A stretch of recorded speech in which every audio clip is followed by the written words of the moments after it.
welcome back to my channel. My name is Jodie, and in this video I'm going to do a roundup of all the movies that I watched in the past week.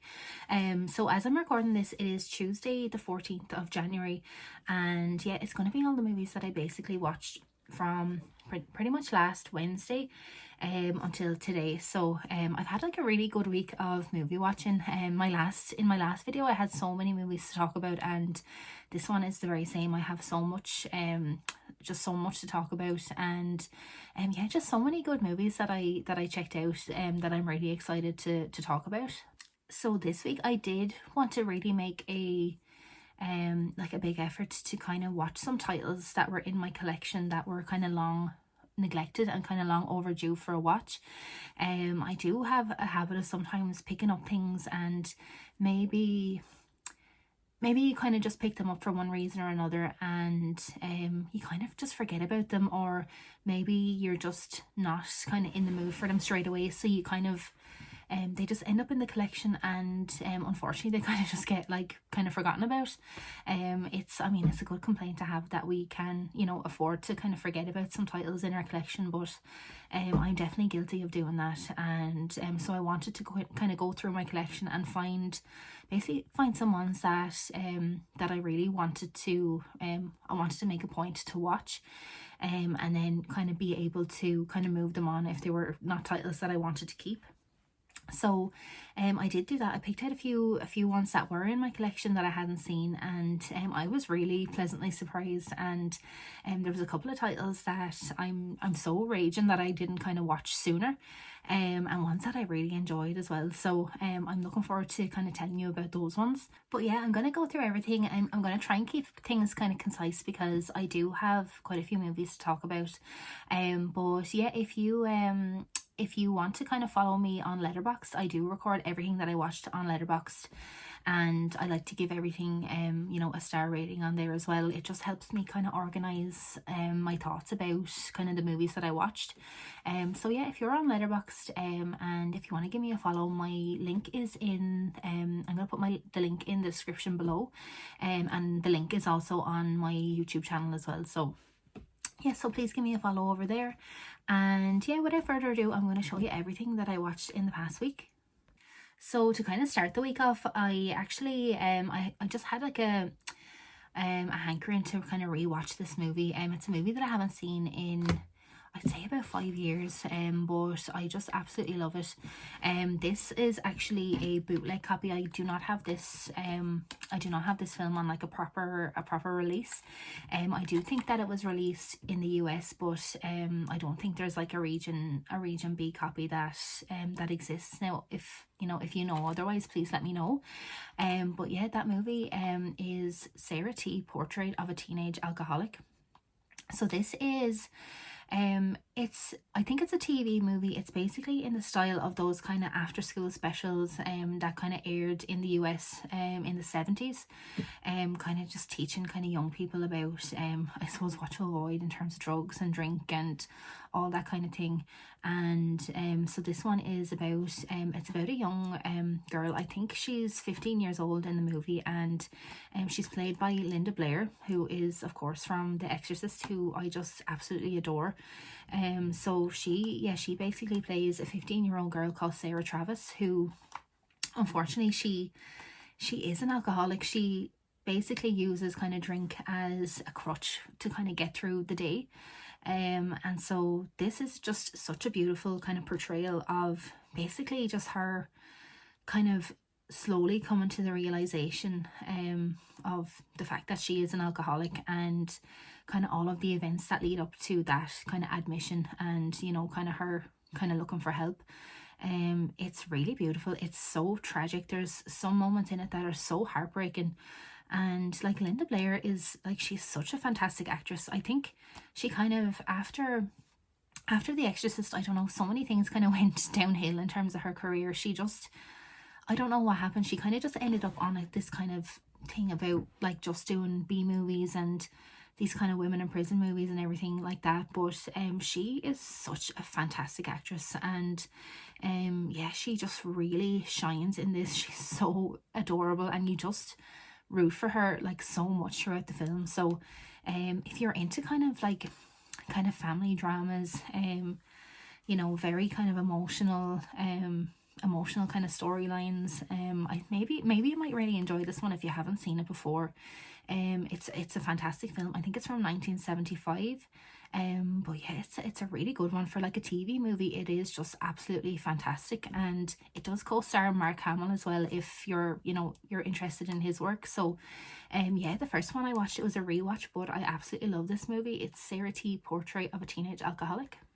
And then next is the only movie of the week that I streamed, but I watched Breakdown, starring Kurt Russell and Kathleen Quinlan. I've just been seeing so much lately about this movie that I had to check it out. Like, I was just, you know, a woman on a mission that I had to see this movie. So I streamed it online. It was just on a kind of a bad link on my laptop, to be honest. And I watched it, and oh my god, I loved every second of this movie. Yeah, it was just such an exciting, kind of exhilarating and suspenseful kind of thriller. I just absolutely loved the setup. The premise was incredible. Just everything about this movie I really loved. So if you haven't seen Breakdown, just kind of briefly what it's about is, it's about this couple, obviously played by Kurt Russell and Kathleen Quinlan, and they kind of find themselves having some car trouble, while kind of driving out in the desert, and yeah, basically they kind of have to kind of try and figure out how to kind of get out of the situation. And the kind of premise is that they do stop a truck driver who offers to bring the wife into the next town and into the diner so she can use the phone. So Kurt Russell his character stays with the car, and then the wife goes into kind of the diner to try and, you know, call the AA and try and get help. And I don't want to say too much more just in case you haven't seen it, but the setup is just fantastic. The suspense and just the kind of dread and everything that comes with this movie is just, oh, it's just fantastic. And the action sequences and everything in this were just absolutely incredible. Yeah, I just absolutely love this. So I'm on a mission now to get my hands on a physical media copy of this. I do know there is a 4K and a Blu-ray combo edition out now on the market at the moment. But yeah, I don't have a 4K player, so it's not really worth my time kind of spending the money to get that one. I'm not going to make the most out of the 4K, so I'm going to be keeping my eyes out for basically a DVD or Blu-ray version of it. But yeah, Breakdown, if you haven't seen it, and if you're just looking for kind of like a 90-minute just, you know, high thrills, high suspense, like really fun, exciting watch, then this one just, I'd say, will be right up your street, because it was just absolutely fantastic. So the next one is another first time watch for me, and it's one that I just recently picked up on the German Amazon, and it's this Blu-ray of Blazing Saddles. Now I know that there was like a big release of this. I think it was like a steelbook or something was just put out recently enough of this movie, but yeah, it kind of just reminded me that I wanted to make it my business to see this film because I hadn't seen it, and I'm kind of trying to see more Mel Brooks films as well. But yeah, this was just so much fun. I mean, as kind of nearly all Mel Brooks films that I've seen are, they're just a lot of fun, and they obviously don't take themselves too seriously. So I know probably most people in the community have probably seen this film, and like that. I am a little bit late to the party when it comes to this movie, but yeah, I have to say I really enjoyed it, and I'm just so happy like that movies like this movie still exist, because I know it's just one that would not be made in today's society. Like, I just do not see any studio having like the balls to kind of make something like this today. Like, it's so edgy and so like, it's so crude, but it's just funny, and it's comedy, and I kind of feel like that everybody gets kind of made fun of equally. Like, there's an Irish joke in it as well, which is like, I just thought was really funny. Like, I didn't get offended or anything like that, but I kind of find that like people are a lot more, I don't know if it's like that people are kind of more sensitive, or whether just maybe the kind of studios and the corporate kind of movie system and stuff are just kind of too afraid to kind of offend people, and too afraid to kind of step over the line. I really don't know, but it does make me kind of happy that movies like this exist, and they are still being, released, on the likes of the 4K steelbook, and where kind of newer audiences can keep discovering movies like this. The only kind of, I don't know, the only kind of letdown I think that I have with this movie is that I didn't kind of find it as like laugh out loud funny as some other Mel Brooks films that I've seen, like with like Young Frankenstein and the producers and stuff. I just think I found myself like proper, like, hearty laughing at them, whereas this one was more of like a kind of laugh. Like it wasn't like I wasn't like kind of really kind of chuckling with it, which is just grand, because like we're not going to just die laughing at every single comedy we watch. Comedy is so subjective at the end of the day, and it doesn't mean that I kind of took offense or found any of the jokes kind of offensive or anything, or it's nothing to do with that kind of element, but maybe just the humor wasn't 100% kind of my taste. But there was parts that I did really enjoy, and it was definitely just a really light, easy watch. And it's definitely one that I think I will come back to in a few years, and kind of I will give it a rewatch, and hopefully I'll kind of maybe get more out of it. Sometimes our kind of taste change in terms of what we find funny as well. So yeah, no, it's one that I definitely will rewatch, but just this time I didn't, not all of the jokes kind of necessarily landed for me. And I think there was some of the references, maybe they were kind of culturally relevant references at the time, that kind of just went over my head. Like I was kind of going, what does that mean, like kind of thing. But again, that's no kind of reflection on the film or the quality of the film. That's just that's just me and my own kind of personal kind of understanding and my own personal humor. But other than that, as I said, I did really enjoy it, and it's one that I will revisit in the future. But I'm really glad that I finally got around to watching this movie. So yeah, Blazing Saddles was the next one that I watched. So then next, I decided I wanted to just pick a random Western in my collection and watch it. And so I just went to this box set that I got. I got this in a kind of job lot kind of haul that I did a few months back, where I got this. This is the an MGM Western Greats box set, and there's some really cool titles on this one. So yeah, I literally just picked one off this, and just the one that kind of took my fancy at the time was this one. This one called Wild Bill. So this one stars Jeff Bridges and Ellen Barkin, and it was basically the story of Wild Bill Hickok and Calamity Jane. So I didn't really know anything about those characters, so I just decided, yeah, I'll give that a go. And yeah, like this was a boring movie. I just really was thinking all week since I watched it, like to find something kind of good to say about it. Yeah, it was just, I don't know, it was like a very unremarkable kind of Western, and yeah, I don't know, like I feel like I kind of came away from it not really knowing a massive amount about Wild Bill or about Calamity Jane or their relationship. And I don't know, like if anyone else has seen this film, please let me know what you thought. But I kind of felt like what I thought it was going to be was like more of a kind of chronological kind of telling of his story, and how he came to Deadwood, and all the kind of I suppose all of the events that sort of made him the legend that he kind of is, in our kind of minds, and the legend that he was at that time. So but it wasn't really like that. It was more of a kind of thing that we already kind of knew that he was a legend, and they were kind of trying to tell us all the things that he did to kind of make him that way, rather than kind of just showing us in like the action and in the in the kind of the events kind of unfolding in the film. So yeah, I don't know, I just found myself a little bit kind of bored and a little bit just kind of uninspired by this one. I actually kind of did a bit of research into it afterwards, and yeah, I don't think a lot of people kind of disagreed with me on it. The reviews and everything don't sound great. So it's one of these ones like I wish I had looked at the reviews first.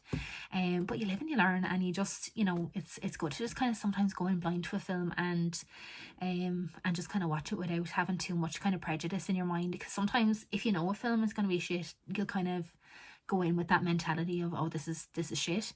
Whereas I kind of like to go in with to things and kind of be open-minded. Whereas yeah, I wouldn't say this film Wild Bill was kind of necessarily for me, but maybe if you kind of already know a lot about Wild Bill and about Calamity Jane and sort of that legend, and kind of maybe even if you're into like maybe if you're into kind of Deadwood, the HBO show, and you kind of have a little bit of background on, you know, on the character, maybe you might enjoy this because maybe you'll have a little bit more context.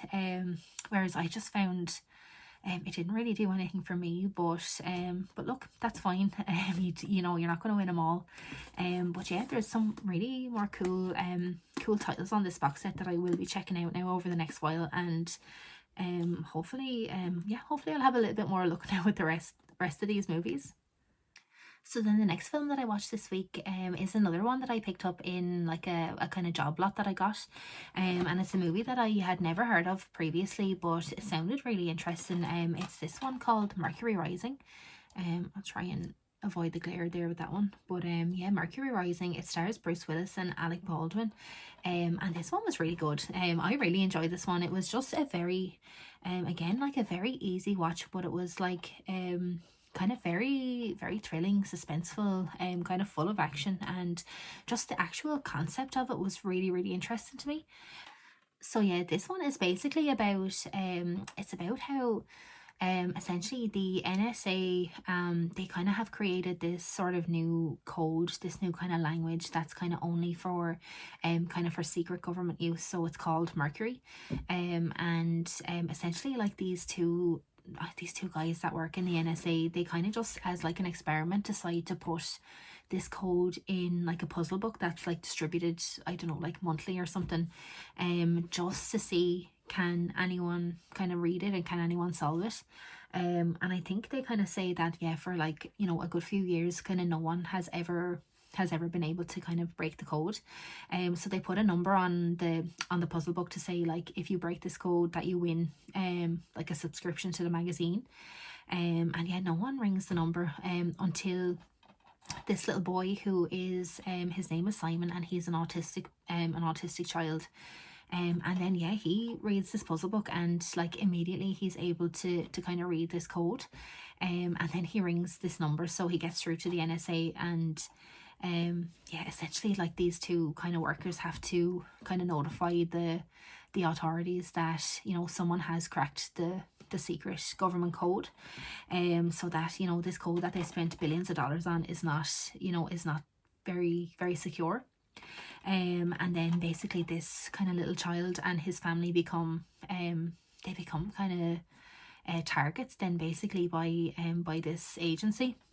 So yeah, essentially Bruce Willis's role in this is that he is an FBI agent who is essentially kind of tasked with protecting this little boy, and kind of making sure that that, you know, he doesn't kind of get he doesn't basically get killed by the people who are targeting him. So yeah, I have to say I really enjoyed this one. Like I didn't think I'd like it as much as I did. But if you're into like just a very solid, straightforward kind of very thrilling action movie, you know, if that kind of sounds like your cup of tea, and if you've not seen this one, I would definitely recommend it. Yeah, I really enjoyed it because I think I just liked it because there was like a good storyline with it. The action sequences were really good. You know, there was just some kind of fun characters, and yeah, there was a few scenes in it that, you know, I really wasn't expecting. So yeah, it's nothing like life-changing or anything, but it's just a really good, solid, kind of fun watch.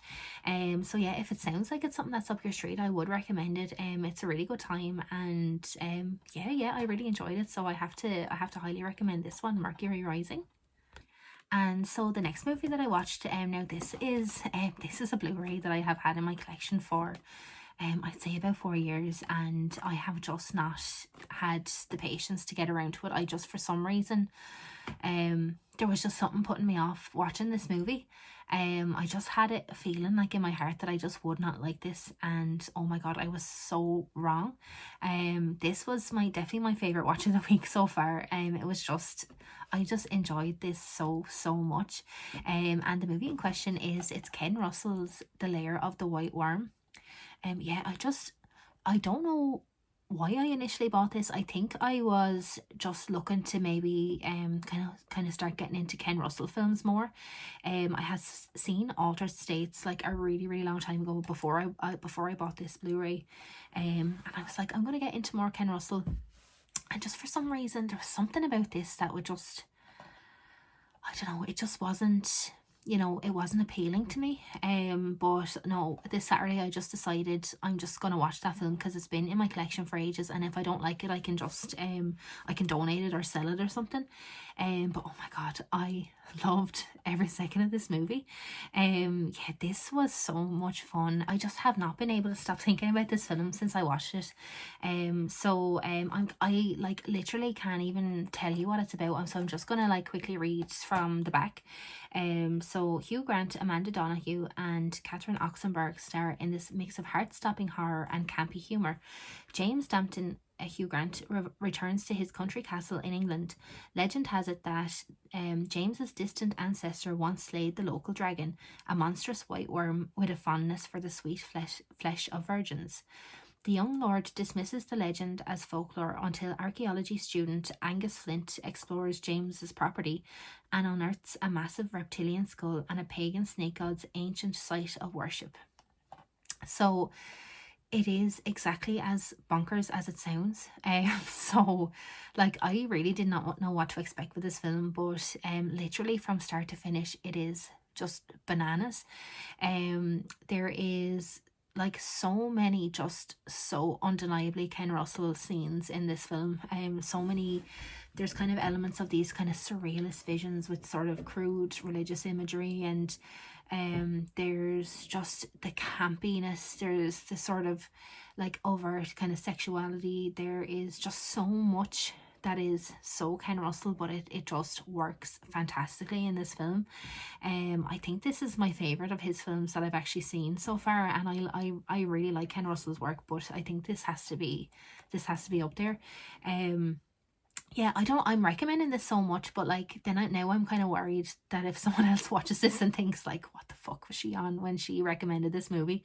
But yeah, if you're a fan of just really campy, quirky, just out there bonkers horror, I think you might really like this one. If you kind of just start watching it, and then if you just kind of get past the first scene, you'll kind of, I don't know, when I was watching the first scene I kind of thought, oh Jesus, this is a bit I don't know, even the accents and the acting was a little bit kind of rough. But then when you kind of get past that and you just kind of accept it for what it is, then it's just a really enjoyable ride. This lady who I've actually never seen in anything, I don't think, Amanda Donoghue, she is just fantastic in this role. She really just embodies the spirit of the character, I think, and she just does a fantastic job. So yeah, if you're a Ken Russell fan, or if you're just, as I said, into like really crazy kind of bananas horror, I think this one could be right up your street. On Letterboxd during the week, I my head was like, okay, it's a 3.5, it's a 7 out of 10, but like my heart wants to give it more, so I think I'm gonna go back and rescore. I think I'm gonna give it a 4, so like an 8 out of 10. That's it. Might be a little bit strong, but I just can't deny how much I enjoyed this. And yeah, if you watch this and if you think like, what the fuck, then I am sorry, but yeah, I just really enjoyed it. So yeah, I'm really glad I watched this, and definitely one that won't be leaving my collection anytime soon. So then after I watched the layer of the White Worm, I was like, I just have to watch Ken Russell. I just need more Ken Russell in my life. So I had been a good while as well since I had watched Altered States. So I went back and I gave it a rewatch. And I have Altered States here on this DVD copy. So again, this is just, I really enjoyed this movie. Like, this is just a really fantastic kind of body horror, but with like surrealist kind of elements in it. So again, if this is not one you've seen, but if you love the work of David Cronenberg and you haven't seen this, I think Altered States is like, it's like Cronenberg on acid, is the only way I can think to describe it, with again just shrewd religious imagery. It's such like a statement kind of Ken Russell kind of element in films. But yeah, this one again, this is a really enjoyable one. William Hurt is great in this. I really like William Hurt as well as an actor, so Um, yeah, this is just yeah, a rewatch for me. I hadn't seen it in ages, so it was kind of, there was a lot of things in it that I kind of forgot, and then I was like, oh yeah, this is also just as mad as the Layer of the White Worm, but just as enjoyable. And yeah, I another one that I would just strongly recommend. I know that on Sammy G's World of Cinema YouTube channel, which I love, by the way. I love his channel so much. He actually recently picked up a Ken Russell movie called Gothic. It was a BFI release, and it's one that I've had my eye on for a little while as well. So I think now that I've kind of watched The Layer of the White Worm and I've revisited Altered States, I think I'm ready to get that one as well, and to kind of explore that one, and just kind of see how I get on with it. And hopefully I'm as passionate about it as I was with this movie. So yeah, if there's any other Ken Russell films that you would kind of recommend that I check out, definitely please let me know in the comments. I've obviously seen those two, and I've seen The Devils and Women in Love as well, so I think that might have been all I've seen so far. But I'm definitely keen to get into a little bit more of his movies. So yeah, let me know your Ken Russell recommendations, or any other recommendations in the comments. I'd really appreciate it. So the next movie that I watched was another one that was in my collection for the longest time. And yeah, this is just one that for some strange reason I just haven't got around to yet either. So I was kind of in the mood to watch American Werewolf in London, because it's been a little while since I've seen it, and I was in the mood for like a werewolf kind of movie, and I just don't think you can get any better than American Werewolf if you're looking for like a werewolf kind of horror movie. So but I did know that this movie was in my collection for so long, so I was like, no, you're gonna watch this one instead. And that one is The Howling. It's probably like a shock to a lot of people that, that are fans of horror, that I wouldn't have seen this one. But yeah, it's just one that I don't know why I just haven't gotten around to watching it yet. But yeah, this is a Joe Dante film, and it's from, I'm not sure what year it's from. I presume it's from like, yeah, early 80s, 1981. But yeah, I really enjoyed this one actually. I wasn't expecting to like it as much as I did. But it was a lot of fun. Like, it was just one of these kind of horror movies that just, it kind of didn't take itself too seriously. There was like kind of an element of kind of campiness and sort of kind of wackiness to it, which sometimes I'm really in the mood for that. So this kind of was, this kind of hit the spot. But it's about this lady. She's like a news anchor, and she kind of has this very traumatic encounter with a serial killer. And then kind of whatever the events kind of unfold, she ends up with amnesia. And then her psychiatrist sends her off to this kind of retreat, this kind of colony, which is kind of set in the woods, to basically recover from the incident. And a lot of kind of werewolfy kind of things kind of ensue. And it's, yeah, as I said, it's a lot of fun. I was really keen to kind of see what the kind of transformation scenes were going to be like in this movie, because I just know again that the American Werewolf in London ones are just so spectacular. So yeah, I actually didn't think they were bad. I thought they were pretty good actually. And yeah, there was one kind of transformation in particular that I thought was really cool. And if you haven't seen it yet, there's not to give too much away, but there is a scene with a man and a woman out in the woods, and you can kind of guess what they're doing. And yeah, just the kind of transformation that takes place between the two characters. And then the shot, there's like this kind of shot of the two of them, and then you have the moon and the kind of woods and everything around it. I just thought that was kind of cool, and just kind of really like a unique kind of shot and a unique transformation scene. So yeah, again, this is one that I really enjoyed, and I had a lot of fun with it. It was just a very easy watch, but yeah, it was a lot of fun. And I definitely would recommend this if you haven't seen it. I do know there is like a lot of sequels to this as well.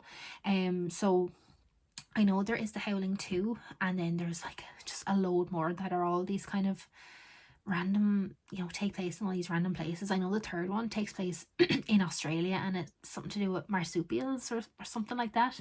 But if any of them are worthwhile, please let me know.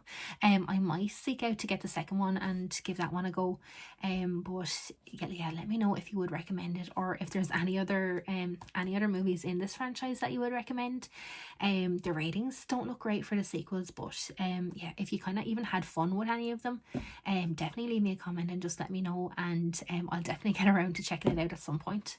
And so finally, after all my yapping, I've finally got around to talking about the last film that I watched this week.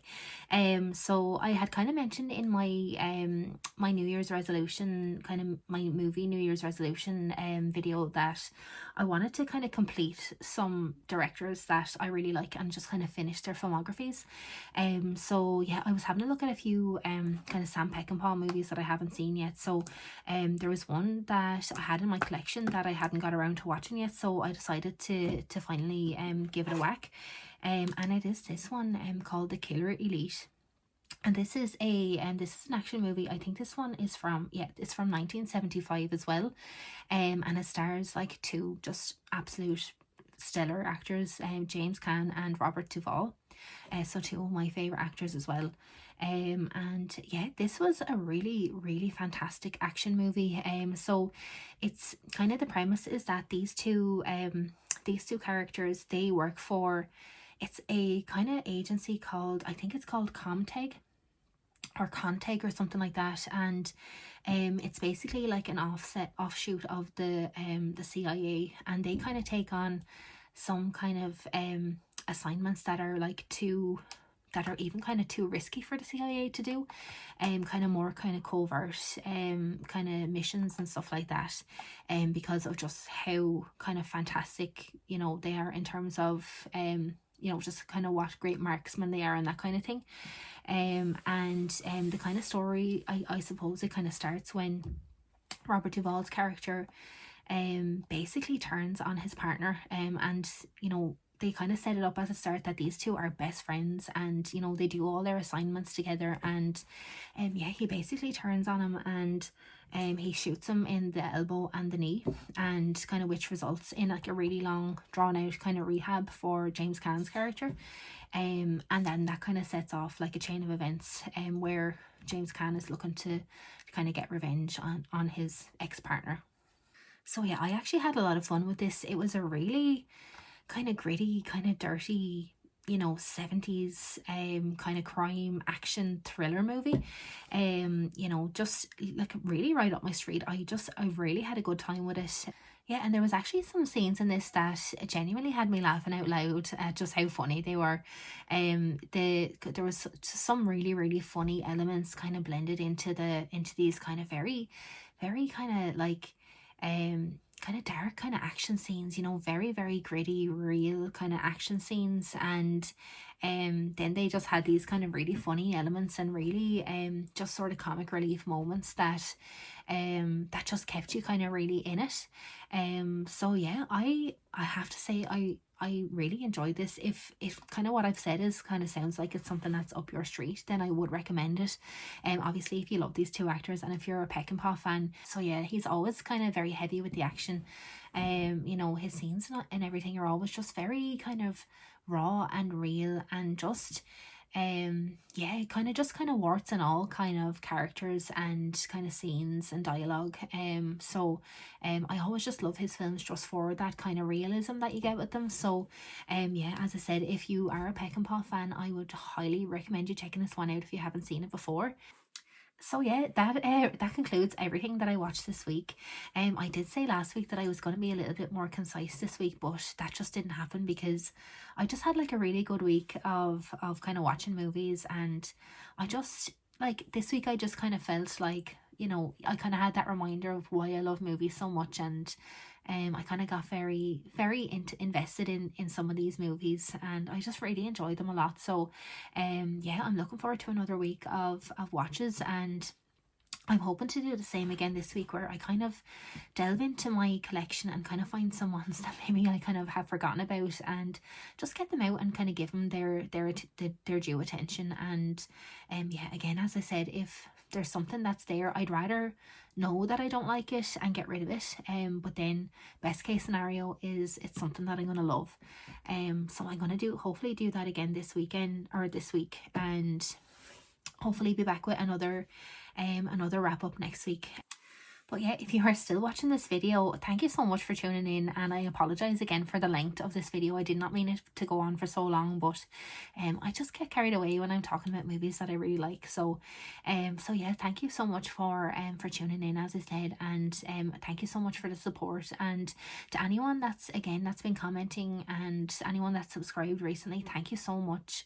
And yeah, as always, I just love reading the comments and everything on any video that I put up. So it means a lot, and I'm enjoying watching everyone else's videos as well, and just kind of getting more like kind of engaged with the YouTube community. It's just been really nice, and I've been enjoying it so much. So yeah, as I said, thank you so much for tuning in, and yeah, I really look forward to seeing you in the next video. Bye.